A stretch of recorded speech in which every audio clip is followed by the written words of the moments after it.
Okay TBH Labs ကနေကြိုဆိုပါရစေ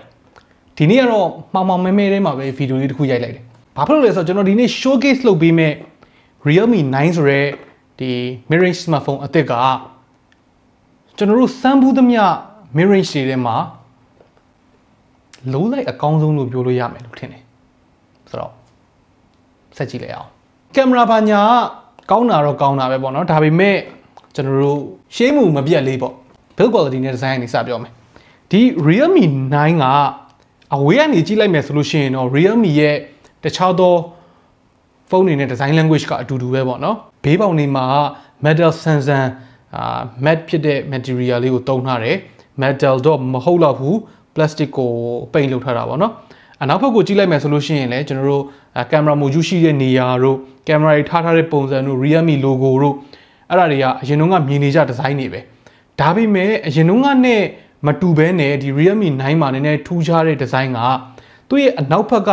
gradient pattern လုပ်ပေးထားတဲ့ပုံစံပေါ့နော်သူတို့ကအဲ့ဒါကို ripple holographics design လို့ခေါ်တယ်အဲ့ဒီ effect ရဖို့ကိုသူတို့က layer 6 ခုနဲ့လုပ်ရတယ်ဆိုတော့သူ့ရဲ့ end result ပေါ့နော်အဲ့လိုမျိုး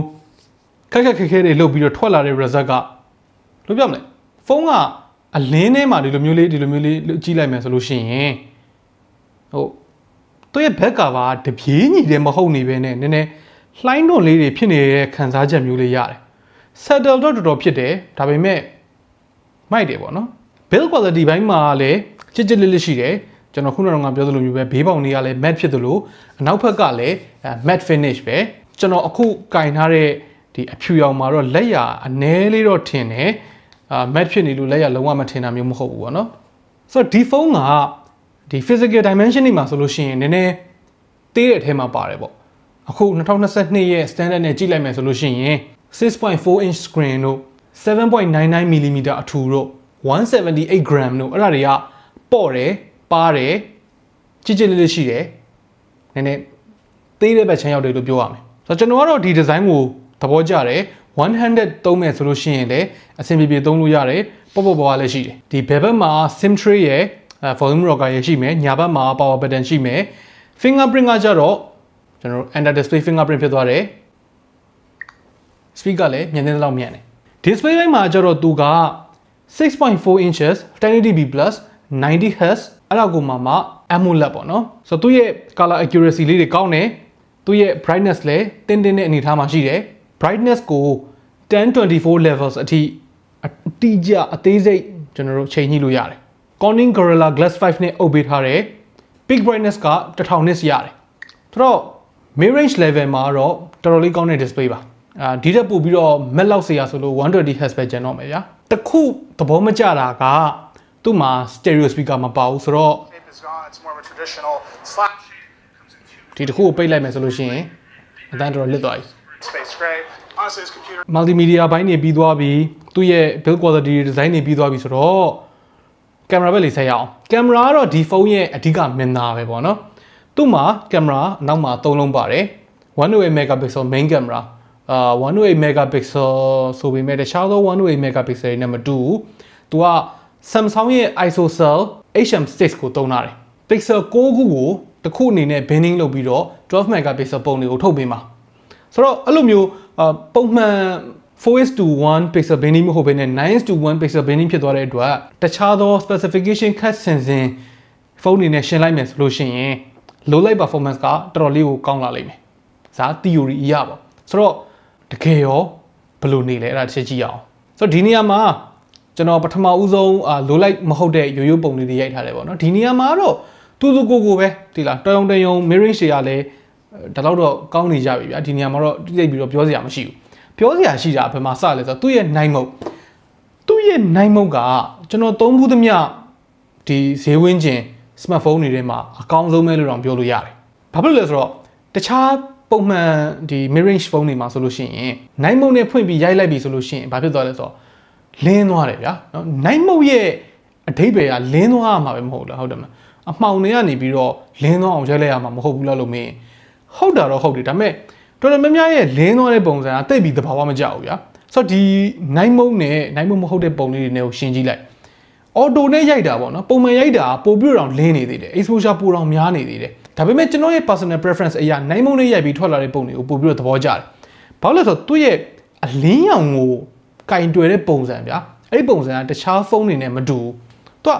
အလင်းရောင်က soft ဖြစ်သွားတယ်ဗျာအရန် harsh ဖြစ်နေတဲ့ light ကြီးတွေဥမာ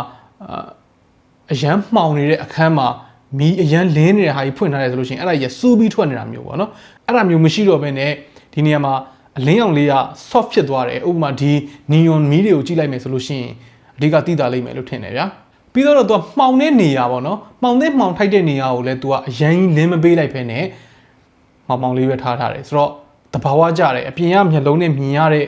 ဟာနဲ့နည်းနည်းကိုက်ညီမှုရှိတယ်နည်းနည်း artistic ပိုဖြစ်တယ်လို့ခံစားရတယ်ဆိုတော့ဒီနေရာမှာ Realme က128 megapixel ကိုကောင်းကောင်းအသုံးချလို့ရတဲ့ sensor တို့ရိုက်ထားတယ်လို့ပြောရမယ်ဟုတ်တယ်128 megapixel မလို့ဘူးဒါပေမဲ့ 9:1 pixel beanie နဲ့တို့ရဲ့တခြားသော camera magic လေးတွေနဲ့ပေါင်းလိုက်လို့ရှိရင်ဘယ်လိုပုံမျိုးလေးတွေရလာနိုင်လဲဆိုတာကိုတို့ဒီမှာချပြသွားတဲ့ပုံစံမျိုးပေါ့ဒါကတော့လိုလိုက်အကြောင်းပြောရတာပေါ့နော်လိုလိုက်မဟုတ်ဘဲနဲ့ပုံမှန် daylight မှာရိုက်မယ်ဆိုလို့ရှိရင်လည်းဒီလို result လေးတွေရမယ်ဆိုတော့color accuracy လေးတွေမဆိုးဘူး sharpness လေးလည်းကောင်းတယ်ဒါပေမဲ့ထူးထူးချွန်ချွန်ကြီးတော့မဟုတ်ဘူးလိုလိုက်မှာလို့မျိုးtelephoto lens တော့မပါဘူးဒါပေမဲ့ 3x crop လောက်အထိကိုတို့ detail ကောင်းကောင်းကြံကြံလေးနဲ့သုံးလို့ရတဲ့ပုံလေးတွေထုတ်ပေးနိုင်တယ် okay ဆိုတော့သူ့ရဲ့ SoC ကိုပါသုံးတာလေ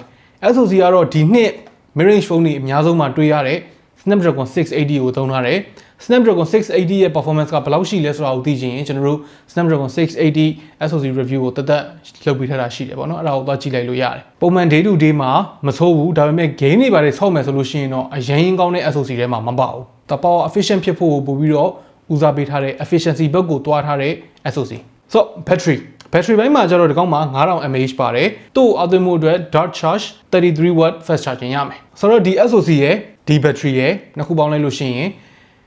battery life ကလည်းဒီလို size ဒီလို weight နဲ့ device တစ်ခုမှာအားရစရာကောင်းတဲ့အနေအထားတစ်ခုမှာရှိတယ်ဆိုတော့ conclusion အနေနဲ့ပြောရရင်ဒီ Realme 9က9သိန်းကျော်6သိန်းမပြည့်တဲ့ဈေးမှာကင်မရာကောင်းကောင်းလိုချင်တယ်ဘယ်လိုဖုန်းဝယ်ရမလဲအဲ့ဒီမေးခွန်းကိုတခါတည်းဖြေပြီးသားဖြစ်သွားလိမ့်မယ်လို့ထင်ပါတယ်အားနည်းချက်အနေနဲ့ကတော့ stereo speaker မပါတာ SoC က gaming မိုင်းမှာတိတ်ပြီးတော့အားမတာနေတာအဲ့ဒါပဲတော့ကျွန်တော်မြင်တယ်ဆိုတော့ခင်ဗျားတို့ရောဒီ Realme 9ကိုဘယ်လိုမြင်လဲဒီဈေးမှာရွေးချယ်ပြလိုက်မယ်လို့ထင်လားဒီ 9 mode shot လေးတွေကိုဘယ်လိုသဘောရလဲအောက်က comment မှာဝင်ရောက်ဆွေးနွေးညှိနှိုင်းလို့ရပါတယ် okay နောက်နေ့မှတွေ့တာပေါ့